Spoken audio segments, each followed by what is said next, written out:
பிதா சுதன் பரிசுத்த ஆவியின் பேராலே ஆமென்.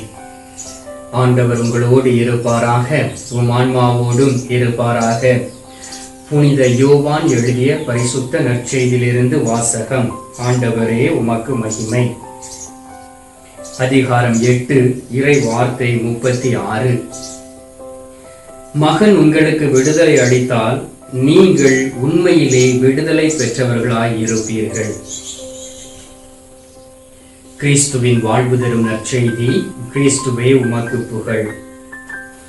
கிறிஸ்துவுக்குள் பிரியமான என் அன்பு சகோதர சகோதரிகளே, மகிழ்ச்சியா இருக்கிறீங்களா? கண்டிப்பா நீங்கள் மகிழ்ச்சியா இருப்பீங்க. ஏனென்றால் ஆண்டவராய் இயேசு கிறிஸ்து தான் உங்க முன்னால் இருக்கின்றார். ஆண்டவராய் இயேசு கிறிஸ்துவை நாம் முன்னால் வைத்து செல்லக்கூடிய வேளையிலே நமக்கு எந்த ஒரு பயமும் இல்லை.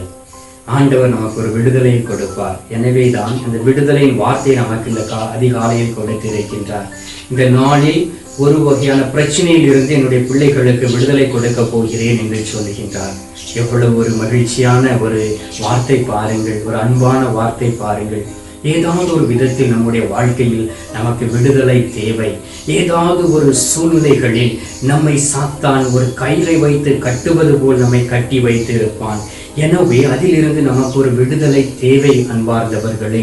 எனவே இந்த நாளில் அந்த விடுதலையை பெற்றுக்கொள்ளக்கூடிய ஒரு பிள்ளைகளாய் இருக்க வேண்டும். அதை தான் ஆண்டவரான இயேசு கிறிஸ்து நமக்கு தருவதற்காக இந்த உலகத்தில் கடந்து வந்தார். எப்படி இந்த உலகத்தில் நாம் பார்க்கக்கூடிய வேளையிலே அநேக பிள்ளைகளுடைய வாழ்க்கையில் கடன் பிரச்சனையினால் பாதிக்கப்பட்டு இருக்கிறார்கள். அன்பார்ந்தவர்களே, கடன் என்பது ஒரு வகையான பிரச்சனை என்பதை நீங்கள் அறிந்து கொள்ள வேண்டும். எதற்காக நீங்கள் கடன் வாங்கி கொண்டு இருக்கின்றீர்கள் என்பதை நீங்கள் உணர்ந்து கொள்ள வேண்டும். இந்த கடன் ஒரு பாரத்தை போல, ஒரு பாறாங்கல்லை நம்முடைய உள்ளத்தில் வைத்து நசுக்குவதை போல அது நசுக்கி கொண்டு இருக்கும். அன்பார்ந்தவர்கள், அநேக பிள்ளைகளை நான் பார்த்து இருக்கின்றேன். கடத்திற்கு மேல் கடத்தை வாங்கி அதை வட்டிக்கு வட்டி கட்டி கொண்டு இருப்பார்கள். 2 லட்சம் ரூபாய் கடன் வாங்கியிருக்கிறார்கள் என்றால் மற்றவர்களிடம் போய் அவருக்கு வட்டி கொடுப்பதற்காக இன்னும் பணத்தை கடன் வாங்குவார்கள். அப்படி என்றால் அந்த வட்டி கடன் கூடிக்கொண்டே போகும். இது கடவுளுடைய விருப்பம் அல்ல அன்பார்ந்தவர்களே. நீங்கள் நினைக்கலாம் இது கடவுளுடைய ஆசீர்வாதம் என்று சொல்லி. நீங்கள் கடன் வாங்கி கொண்டு இருப்பது ஒரு நாளும் கடவுளுடைய ஆசீர்வாதமாய் இருக்க முடியாது. அன்பார்ந்தவர்களே, ஆண்டவர் நமக்கு ஞானத்தை கொடுத்திருக்கின்றார், அறிவாற்றலை கொடுத்திருக்கின்றார், உடல் பலத்தையும் வல்லமையும் கொடுத்திருக்கின்றார். எனவே ஆண்டவருடைய சமூகத்தில் இருந்து நாம் ஜெபித்து ஆண்டவரிடம் ஆலோசனை கேட்டு எதையும் ஆரம்பிக்கக்கூடிய வேளையிலே ஆண்டவர் நம்மை கடன் வாங்காதபடி நம்மை ஆசீர்வதிப்பார். பாருங்கள், இந்த கடன் வாங்கி இருக்கிறவர்களுடைய வாழ்க்கையை நாம் உற்று நோக்குவோம் என்றால் ஒருவேளை நீங்களும் இருக்கலாம். கடவுளிடம் ஆலோசனை கேட்காதபடி ஏதாவது தொழிலை ஆரம்பித்திருக்கலாம். கடவுளிடம் ஆலோசனை கேட்காதபடி நீங்கள் வீட்டை கட்டி கொண்டு இருக்கலாம். கடவுளிடம் ஆலோசனை கேட்காதபடி உங்களுடைய மனதில் எழக்கூடிய இந்த சிந்தனையை வைத்து நீங்கள் மற்றவரிடம் கடன் வாங்கி இருக்கலாம். அன்பார்ந்தவர்களே, அது நீங்கள் செய்த தவறை தவிர ஆண்டவர் செய்த தவறு அல்ல என்பதை நீங்கள் உணர்ந்திருக்க வேண்டும். ஆண்டவருடைய வார்த்தை அழகாக சொல்லுகின்றது, மகன் உங்களுக்கு விடுதலை கொடுத்தால் மெய்யாகவே நீங்கள் விடுதலை பெற்றவர்களாய் இருப்பீர்கள். ஆண்டவராகிய இயேசு கிறிஸ்து உங்களுக்கு விடுதலை கொடுத்தால் உண்மையிலே நீங்கள் விடுதலை பெற்றவர்களாய் இருக்க முடியும். ஆம் அன்பார்ந்தவர்களே, இந்த நாளில் கடன் பாரத்தில் இருந்து ஆண்டவர் உங்களுக்கு விடுதலை தரப்போகின்றார். அதற்காக நாம் பாரப்பட்டு ஜெபிக்க வேண்டும். ஆண்டவரே, நான் விவரம் தெரியாமல் இந்த கடத்தை வாங்கிவிட்டேனே இயேசுவே. ஆண்டவரே, என்னுடைய நன்மைக்காக நினைத்து நான் வாங்கினேனே. இது ஒரு கல்லை போல் என்னுடைய உள்ளத்தை அழைத்துக் கொண்டு இருக்கின்றதே. என்னுடைய பிள்ளைகள் வேலை செய்கிறார்கள், என்னுடைய கணவர் வேலை செய்கின்றார், நானும் வேலை செய்கின்றேன். ஆனாலும் தகப்பனே, அவ்வளவு பணம் வட்டிக்கே போய்கொண்டு இருக்கின்றதே. என்னுடைய பிள்ளைகளுடைய திருமண காரியத்திற்கு வைத்திருந்த பணம் எல்லாம் வட்டிக்கே போகின்றது. என்னால் இந்த பிள்ளைகளுக்கு திருமணம் முடித்து வைக்க முடியவில்லை. ஏன் என்னால் ஒரு வீடு கட்ட முடியவில்லை. ஏன் இன்னும் வாடகை வீட்டில் இருந்து கொண்டு இருக்கிறேனே என்கின்ற இயக்கத்தோடு இருக்கலாம். ஆண்டவர் இந்த நாளில் உங்களை பார்த்து சொல்லுகின்றார், என் மகனே மகளே, நீ கலங்க வேண்டாம், நீ தவறு செய்து விட்டாய், உன்னை மீட்பதற்காக தான் நான் வந்திருக்கிறேன் என்று வாக்கு கொடுக்கின்றார் நம்முடைய மீட்பர் ஆண்டவராகிய இயேசு கிறிஸ்து. எனவேதான் அந்த கல்வாரி சிலுவையில் அவர் தொங்கிய வேளையிலும் கூட இந்த உலகத்தில் உள்ள எல்லா மக்களையும் மன்னித்தார். எனவே நீங்கள் இந்த நாளில் ஆண்டவரிடம் திரும்ப வேண்டும். எதற்காக நீங்கள் பிரயாசப்பட்டு கடன் வாங்கினீர்களோ அதை ஆண்டவரிடம் வந்து நீங்கள் தெரிவிக்க வேண்டும். ஆண்டவரோடு பேச வேண்டும். ஆண்டவரே, இந்த விஷயத்திற்காக நான் கடன் வாங்கி தவறு செய்து விட்டேன், என்னை மன்னியும், இந்த கடன் பாரத்தை எடுத்து மாற்றும், இனி உம்மிடம் ஆலோசனை கேட்காதபடி நான் கடன் வாங்க மாட்டேன் என்று சொல்லி அவரிடம் வந்து நீங்கள் பேசக்கூடிய வேளையிலே ஆண்டவர் உங்களுக்கு உதவி செய்வார். உங்களுக்கு உதவி செய்ய மக்களை எழுப்புவார். ஒருவேளை நீங்கள் சிறைப்பட்டு இருக்கலாம், உங்களுடைய பிரச்சனைகள் உங்களை ஒரு கூண்டுக்குள் வைத்து அடைக்கப்பட்டதை போல் இருக்கலாம்.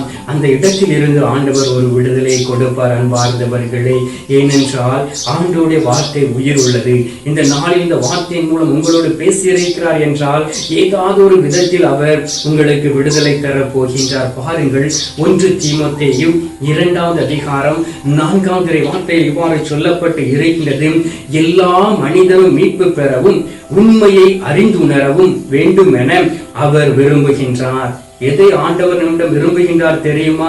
முதலில் எல்லா மனிதர்களும் மீட்பு பெற வேண்டுமாம். 2வது, உண்மையாகிய ஆண்டவராகிய இயேசு கிறிஸ்துவை நீங்கள் அறிந்து கொள்ள வேண்டும். யோவான் நற்செய்தி 14:6 சொல்லப்பட்டு இருக்கின்றது, நானே வழியும் சத்தியமும் உண்மையுமாய் இருக்கின்றேன், ஜீவனுமாய் இருக்கிறேன் என்று சொல்லப்பட்டு இருக்கின்றது. எனவே அந்த உண்மையாகிய ஆண்டவராகிய இயேசு கிறிஸ்துவை நீங்கள் அறிந்து கொள்ள வேண்டும் என அவர் விரும்புகின்றார். இந்த இரண்டையும் நீங்கள் உங்களுடைய வாழ்க்கையில் நீங்கள் அறிந்து கொண்டீர்கள் என்றால் உங்களுடைய வாழ்க்கை எளிதாக இருக்கும். நீங்கள் உண்மையை அறிந்தவர்களாக இருக்கும் பொழுது உங்களுடைய உள்ளத்தின் தேவைகளை நீங்கள் அவரிடம் சொல்ல முடியும். நீங்கள் தவறு செய்து ஏதாவது கட்டுக்குள் இருப்பது போல் உங்களுக்கு தெரிந்து என்றால் நீங்கள் ஆண்டவராகிய இயேசு கிறிஸ்துவை தேடி வாருங்கள். மந்திரவாதியை அல்ல, குறி சொல்பவர்களை நோக்கி அல்ல, ஜாதகம் பார்ப்பவர்களை நோக்கி அல்ல, ஜாதகத்தை பார்த்து உங்களுடைய வாழ்க்கையை சொல்கிறவர்கள் அல்ல. அன்பார்ந்தவர்களே, நீங்கள் யோசித்து பார்க்க வேண்டும். உங்களுடைய ஜாதகத்தை பார்த்து ஒருவன் உங்களுடைய வாழ்க்கையை நிர்ணயிக்கிறான் என்றால் அவன் எப்படிப்பட்டவனாக இருக்க முடியும்? அவன் கடவுளா? ஒரு நாளும் அல்ல. அவன் தொழில் செய்து கொண்டு இருக்கின்றான். அவன் ஒரு ஏமாற்றுக்காரன், அவன் ஒரு பொய்யன், சாத்தான் அவன் வழியாக பேசிக் கொண்டு இருக்கின்றான். அதே போல் தீமையை செய்து கொண்டு இருக்கக்கூடிய, செய்வனை வைத்துக் கொண்டு இருக்கக்கூடிய அநேக குடும்பங்கள் எனக்கு தெரியும்.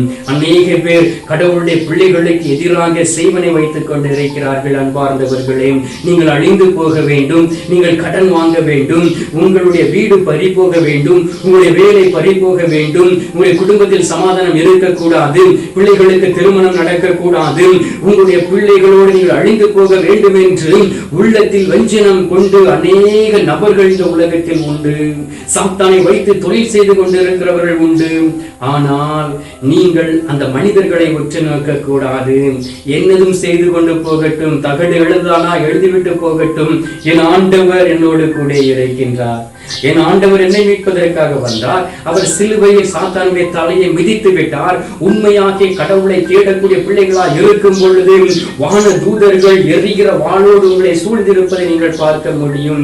சாத்ராக், மேஷாக், ஆபேத்நேகோ என்பவர்களை அக்கினி சூளையில் போட்ட வேளையிலே, அவர்களுக்கு எதிராக சூழ்ச்சி செய்து அவர்களை அக்கினி சூளையில் போட்ட வேளையிலே 4வது ஒரு மனிதன் தெய்வ மகனை போல் அந்த அக்கினிக்குள் உலாவிக் கொண்டிருந்தார். அவர்களை சுற்றிலும் அவர் இருந்தார். அவர்களுடைய காடை கூட எரிந்து போகவில்லை. அன்பார்ந்தவர்களே, அதே ஆண்டவர் தானே உங்களோடு கூட இருக்கின்றார். அவரை தேடிதானே நீங்கள் வந்து இருக்கிறீர்கள். அப்படி இருக்கும் பொழுது எதற்காக மனிதனுடைய வார்த்தைகளை தேடி அலைய வேண்டும்? ஆண்டவருடைய வார்த்தைகள் இருக்கின்றன. இரவும் பகலும் இதை தியானிங்கள். இதில் எழுதியுள்ளவற்றை உங்களுடைய உள்ளத்தில் நிறுத்தி உங்களுடைய பிள்ளைகளுக்கு கற்றுக்கொள்ளுங்கள். ஆண்டவர் எல்லாவற்றையும் உங்களுக்கு தருவார். திருமண தடை எதற்காக இருக்கின்றது என்பதை இதில் எழுத எழுதப்பட்டு இருக்கின்றது.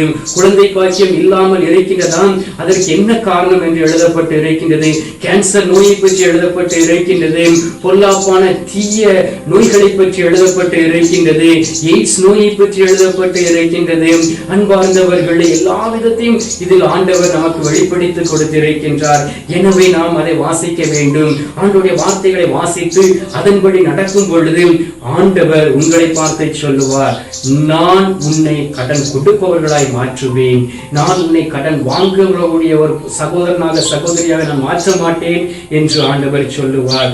தொடக்க நூல் 12வது அதிகாரம் 2வது வார்த்தையில் சொல்லப்பட்டு இருக்கின்றது, நான் உன்னை பெரிய இனமாக்குவேன், உனக்கு ஆசி வழங்குவேன், உன் பெயரை நான் சிறப்புற செய்வேன், நீயே ஆசியாய் விளங்குவாய் என்று அபிரகாமுக்கு வாக்கு கொடுத்தார். பாருங்கள் அன்பார்ந்தவர்களே, ஒரு அருமையான வார்த்தை. ஆண்டவர் அபிரகாமை தேர்ந்தெடுக்கின்றார். அவர் ஒரு நேரிய உள்ள படைத்த ஒரு மனிதராய் இருக்கின்றார். குழந்தை பாக்கியம் இல்லாதவராய் இருக்கின்றார். முதிர்ந்த வயதில் இருக்கின்றார். ஆனால் எப்பொழுதும் கடவுளை தேடக்கூடிய ஒரு மனிதராய் இருந்தபடியினால் ஆண்டவர் அவருடைய உள்ளத்தை பார்த்து அவரை விசுவாசத்தின் தந்தை என்று அவருக்கு பெயர் சூட்டி மகிழ்கின்றார். அவரை அழைக்கின்றார். நான் வாக்களிக்கக்கூடிய இடத்திற்கு உன்னை அழைத்து போவேன், நான் அங்கு உன்னை பெரிய இனமாக்குவேன், உனக்கு ஆசி வழங்குவேன், உன்னுடைய பெயரை சிறப்புற செய்வேன் என்று 3 வகையான ஆசீர்வாதங்களை அவருக்கு கொடுக்கின்றார்.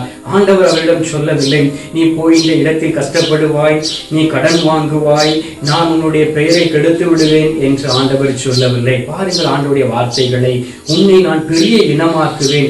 அப்பொழுது அபிரகாம் இருந்து யோசித்துக் கொண்டிருந்திருக்கலாம், எனக்கு தான் குழந்தையே இல்லையே, என்னுடைய மனைவி முதிர்ந்த வயதாய் ஆகிவிட்டது, நானும் முதிர்ந்த வயதில் இருக்கின்றேன், எனக்கு எப்படி குழந்தை பாக்கியம் கிடைக்கும் என்று எண்ணி இருக்கலாம். ஆனாலும் மனதில் விசுவாசத்தோடு என் ஆண்டவர் எனக்கு வாக்கு கொடுத்தார், என்னை பெரிய இனமாக்குவார் என்று சொல்லி விசுவசித்தார். உடனே அவர் எல்லாவற்றையும் விட்டுவிட்டு தன்னுடைய சகோதரனை அழைத்து தன்னுடைய மனைவியை அழைத்து தன்னுடைய உறவினர்கள், நண்பர்கள், தான் பிறந்து வளர்ந்த இடத்தை விட்டுவிட்டு அவர் கடந்து செல்கின்றார்.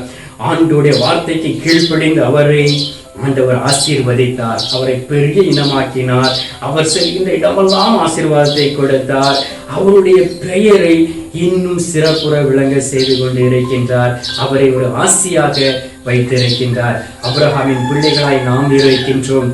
நம்மை கடன் வாங்க விட்டு விடுவாரா? அதே ஆசீர்வாதத்தை நமக்கு தருவார் அல்லவா? அப்படி நாம் கடன் வாங்கி இருக்கிறோம் என்றால், கடன் பெற்று இருக்கிறோம் என்றால், நாம் ஏதோ ஒரு தவறு செய்திருக்கின்றோம், நம்மிடம் ஏதோ ஒரு குறை இருக்கின்றது. அதை உணர்ந்து அந்த குறைகளை நம் ஆண்டவருடைய சமூகத்தில் கொண்டு வந்து அறிக்கையிட்டு நல்ல ஒரு பாவ சங்கீர்த்தனம் செய்து ஆண்டவருடைய கரத்தில் இருந்து அந்த விடுதலை நாம் பெற்றுக்கொள்ளக்கூடிய வேளையிலே அன்பார்ந்தவர்களே, ஆண்டவர் உங்களுடைய பெயரை சிறப்புற செய்வார். உங்களை ஒரு ஆசியாய் ஆண்டவர் வைப்பார். ஆண்டவர் உங்களுக்கு ஆசி வழங்கி அவர் உங்களை எப்பொழுதும் பலப்படுத்தி அரணும் கோட்டையுமாயிருந்து உங்களை பாதுகாப்பார்.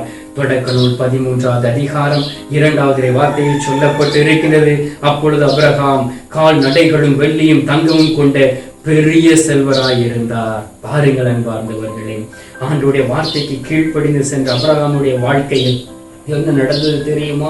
அநேக கால்நடைகளை கொண்டிருந்தார், அநேக வெள்ளியும் பொன்னும் கொண்டிருந்தார். அவரை ஒரு பெரிய செல்வராய் ஆண்டவர் உயர்த்தினார். இந்த நாளில் நாம் ஆண்டவரிடம் கேட்போம், ஆண்டவரே, நான் தவறு செய்து விட்டேன், இயேசுவே, நான் உம்மை மறுதலித்து விட்டேன், உம்மை விட்டு வழி விலகி நான் சென்று விட்டேன், நீர் எங்களுக்கு ஆசையாக இருக்கின்றீர். உமக்கு கீழ்ப்படியாமல் மனிதர்களுக்கு கீழ்ப்படிந்து மனிதர்களுடைய வார்த்தையை கேட்டு நான் கடன் வாங்கிவிட்டேன். அந்த கடன் ஒரு பாரத்தை போல் என்னை அழுத்தி கொண்டு இருக்கின்றது. ஒவ்வொரு நாளும் எனக்கு வேதனையை கொடுத்து கொண்டு இருக்கின்றது. இந்த நாளில் எனக்கு விடுதலை தாரும் என்று சொல்லி என்னோடு இணைந்து நீங்கள் ஜெபிப்பீர்களா? உங்களுக்காக நான் ஜெபிக்கின்றேன். இந்த நாளில் நற்கருணையில் இருந்து ஆண்டவருடைய வல்லமை பலனாய் உங்களை கடந்து வரப்போகின்றது. ஆண்டவர் உங்களோடு கடந்து வந்து உங்களுக்கு ஆலோசனை கூறி எப்படி இந்த கடத்தை அடைக்க வேண்டும் என்பதை உங்களுக்கு கற்றுக் கொடுப்பார். எனவே அதற்காக இந்த நேரத்தில் நாம் மன்றாடுவோமா? நாம் இந்த நேரத்தில் ஜெபிக்கலாம். எங்கள் பரலோக தந்தையே, இயேசு கிறிஸ்துவே, தூய நல் ஆவியே, தந்தையே, இந்த அருமையான காலை பொழுதிற்காக நன்றி சொல்லி உம்மை துதிக்கிறோம் சுவாமி. தகப்பனே, உமது வார்த்தையின்படி வாழ இந்த நாளில் எங்களை அர்ப்பணித்து இருக்கின்றோம். ஆண்டவரே, நீர் மட்டுமே எங்களுக்கு விடுதலை தர முடியும். உள்ளத்திலும் ஆன்மாவிலும் உடலிலும் ஆண்டவரே, செல்வ செழிப்பிலும் நீர் எங்களுக்கு விடுதலை தர முடியும். கடன் பாரத்திலிருந்து விடுதலை கொடுப்பீர் ஆகும். ஆண்டவரே, பணம், பதவி, படிப்பு என்று அலைந்து கொண்டு இருக்கக்கூடிய எங்களுடைய உள்ளத்திலே பேசியிருப்பதற்காக நன்றி. உம்மை மட்டுமே தேடி வந்து இருக்கின்றோம். ஆண்டவரே, ஆபிரகாம் உம்மை தேடிய வேளையில் அவரை ஆசீர்வதித்து, நான் உன்னை பெரிய இனமாக்குவேன், உனக்கு ஆசி வழங்குவேன், உன் பெயரை நான் சிறப்புறச் செய்வேன், நீயே ஆசியாய் விளங்குவாய் என்று சொல்லி அவர் மூலம் உடைய வல்லமை வெளிப்படுத்தியதற்கு நமக்கு ஸ்தோத்திரம் சுவாமி. ஆபிரகாமுடைய பிள்ளைகளாகிய எங்களையும் ஒப்புக் கொடுக்கின்றோம். கடன் வாங்கி வாங்கி வாங்கி ஆண்டவரே, கரங்கள் தேய்ந்து போய்விட்டன சுவாமி. கடனை கட்ட முடியாதபடி ஆண்டவரே, தண்ணீர் தலைக்கு மேல் போவது போல் எங்களுடைய கடன் பிரச்சனைகள் தலைக்கு மேல் போய்விட்டன சுவாமி. ஆண்டவரே, உம்மிடம் ஆலோசனை கேட்காதபடி நாங்கள் கடன் வாங்கி ஆண்டவரே, நாங்கள் சந்தோஷமாய் இருக்க வேண்டும் என்பதற்காக கடனை வாங்கி ஆண்டவரே, இந்த நேரத்தில் இந்த பாரத்தில் இருந்து விடுதலை கொடுக்க யாராவது உண்டாம் என்கின்ற இயக்கத்தோடு உம்மை தேடி வந்திருக்கிறோம் சுவாமி. ஆண்டவரே, உண்மை அறிந்து வந்திருக்கிறோம் சுவாமி. எங்களுக்கு விடுதலை கொடுப்பீர் ஆகும். ஆபிரகாமை ஆசீர்வதித்தது போல் இதோ இந்த பிள்ளைகளை நீ ஆசீர்வதிப்பீர் ஆகும். காணொளியின் வழியாக என் ஆண்டவராகிய இயேசு கிறிஸ்துவிடம் இனி நான் ஆலோசனை கேட்பேன். இறை வார்த்தையை படித்து அதில் எழுதியுள்ளதை நான் பின்பற்றுவேன் என்று சொல்லி உம்மை நோக்கி ஜெபிக்கக்கூடிய இந்த பிள்ளைகளை நீ சந்திப்பீர் ஆகும். குடும்பத்தில் அமைதியை கொடுப்பீர் ஆகும். தன்னுடைய பிள்ளைகளுடைய படிப்பு காரியத்திற்காக கடன் வாங்கிய அநேக தாய் தந்தையர்கள் உண்டு. இந்த நாட்களிலும் கூட பிள்ளைகள் நல்ல வேலையில் இருந்து அந்த கடன் பாரத்தை தன்னுடைய தந்தை தாய் மேல் போட்டு இருக்கக்கூடிய பிள்ளைகள் உண்டு. அவர்களை சந்திப்பீராக. ஆண்டவரே, இந்த கடனை கொடுக்கக்கூடிய நல்ல ஒரு உள்ளத்தை கொடுப்பீராக. பேங்கில் கடன் வாங்கி வட்டிக்கு மேல் வட்டி பெருகி கொண்டு இருக்கின்றது. அந்த பணத்தை வாங்கி கூட வீட்டை கட்ட முடியவில்லையே என்கின்ற ஏக்கத்தோடு இருக்கக்கூடிய அநேக உள்ளங்கள் உண்டு. அவர்களை நீர் சந்திப்பீராக. ஆண்டவரே, இந்த நாளிலும் அந்த கடன் பாரத்திலிருந்து விடுதலை கொடுப்பீராக. தன்னுடைய பிள்ளைகளுடைய திருமண காரியத்திற்காக கடன் வாங்கி அநேக தாய்மார்கள் உண்டு, தகப்பன்மார்கள் உண்டு. ஆண்டவரே, இந்த நாளில் அதிலிருந்து விடுதலை கொடுப்பீராக. ஆண்டவரே, வரதட்சணை கொடுமை என்பவற்றில் இருந்து விடுதலை கொடுப்பீராக. மாமியார் கொடுமையிலிருந்து விடுதலை கொடுப்பீராக. மருமகள் கொடுமையிலிருந்து விடுதலை கொடுக்கும்படியாக ஜெபிக்கிறேன் சுவாமி. பிள்ளைகளை ஆசீர்வதியும், அவர்களோடு கூட இருந்து வழிநடத்தும். நீரே மெய்யான தலைவராய் இருந்து குடும்பங்களுக்கு நல்ல ஒரு தலைவராய் இருந்து நீர் வழிநடத்தி கொண்டு இருப்பதை அவர்கள் உணர நீர் அவரோடு பேசும்படியாக ஜெபிக்கிறேன் சுவாமி. நீர் அவர்களை ஆசையாய் வைக்கும்படியாகும். கடன் கட்டுகளை நீர் இந்த நேரத்தில் உடைத்து விட்டதற்காக ஸ்தோத்திரம் ஸ்தோத்திரம் ஸ்தோத்திரம். மீட்பெரும் இரட்சகருமான இயேசுவின் திருக்கரத்தில் ஒப்புக் கொடுத்து எங்கள் தாய் கன்னிமரியாள் வழியாக ஜெபிக்கின்றோம் எங்கள் நல்ல தந்தையே, ஆமென். அருள் நிறைந்த மரியே வாழ்க, கர்த்தர் உடனே பெண்களுக்குள் ஆசீர்வதிக்கப்பட்டவர் நீரே. உம்முடைய திருவயிற்றின் கனியாகிய இயேசுவும் ஆசீர்வதிக்கப்பட்டவரே. அஜிஷ்ட மரியே, சர்வேஸ்வருடைய மாதாவை, பாவிகளா இருக்கிற எங்களுக்காக இப்பொழுதும் எங்கள் மரண நேரத்தில் வேண்டிக் கொள்ளும், ஆமென். பரலோகத்தில் இருக்கிற எங்கள் பிதாவே, உம்முடைய நாமம் அர்ச்சிக்கப்படுவதாக. உம்முடைய ராஜ்யம் வருக. உம்முடைய சித்தம் பரலோகத்தில் செய்யப்படுவது போல பூலோகத்திலும் செய்யப்படுவதாக. எங்கள் அணிதின உணவை எங்களுக்கு அளித்தருளும். எங்களுக்கு தீமை செய்தவர்களை நாங்கள் பொறுப்பது போல எங்கள் பாவங்களை பொறுத்தருளும். எங்களை சோதனைகள் விடாதையும் தீமையிலிருந்து ரட்சித்தருளும், ஆமென். பிதாவுக்கும் சுதனுக்கும் பரிசுத்த ஆவிக்கும் மகிமை உண்டாவதாக. அதில் இருந்தது போல இப்பொழுதும் எப்பொழுதும் என்றும் இருப்பதாக, ஆமென். அன்பார்ந்தவர்களே, ஆண்டவர் கடன் பாரத்தில் இருந்து உங்களுக்கு விடுதலை கொடுப்பேன் என்று வாக்கு கொடுத்திருக்கின்றார். அவருடைய வார்த்தைகளை வாசிப்போம். ஆண்டவரிடம் ஒப்புரவாகவும் எதற்காக கடன் வாங்கினீர்கள் என்பதை ஆண்டவரிடம் எடுத்துரைப்போம். அவரிடம் மன்னிப்பு கேட்டு இந்த நேரத்தில் அவர் தரக்கூடிய ஆசீர்வாதத்தை பெற்றுக்கொள்வோம். உண்மையிலும் உண்மையுமாக உங்களை ஒரு ஆசியாய் அவர் விளங்கச் செய்வார்.